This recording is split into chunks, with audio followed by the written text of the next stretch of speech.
Contoh gini, saya memahami bahwa rezeki itu adalah 3 hal, misalkan, ya. Ma akala wa syariba, apa yang kita makan dan yang kita minum. Ma labisa, apa yang kita pakai. Ma anfaqo, apa yang kita infakkan. Artinya, kalau sekarang kita melakukan, katakanlah belanja nih, misalkan, makanan, minuman, tapi nggak dimakan, nggak diminum, itu bukan rezeki kita.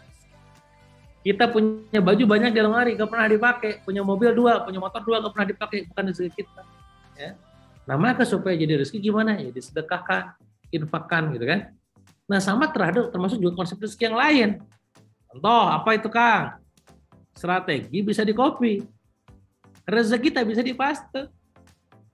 Ya.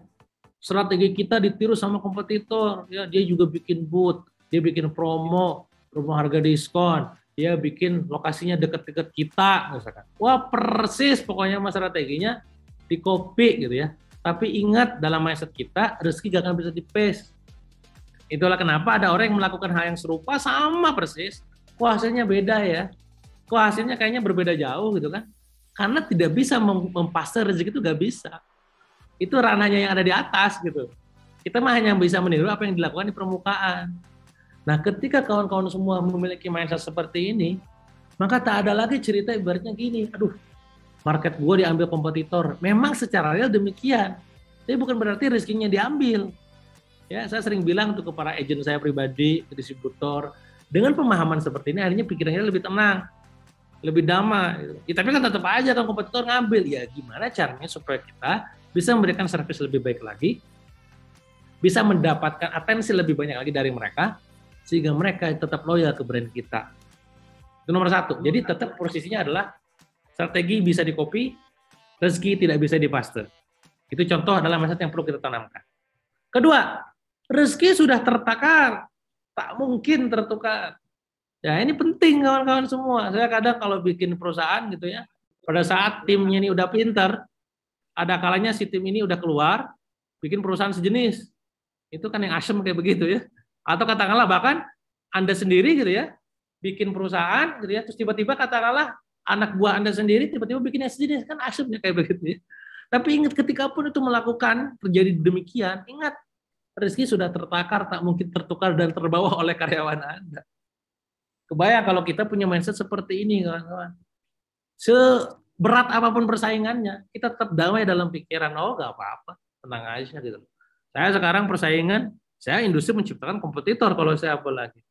Dunia pelatihan training. Hari ini saya lagi workshop training 2 hari gitu. Wah, mereka pada jago, nanti jadi kompetitor saya kan jadi masalah. Apa yang buat akhirnya saya tenang dan juga damai dalam pikiran? Karena saya punya mindset 2 poin ini. Tadi strategi bisa di copy, rezeki tak bisa dipaste. 2, strategi rezeki sudah tertakar, tak mungkin bisa tertukar. Poin penting ketiga yang perlu kita catat baik-baik kawan-kawan semua, rezeki itu datangnya dari Allah, bukan dari customer.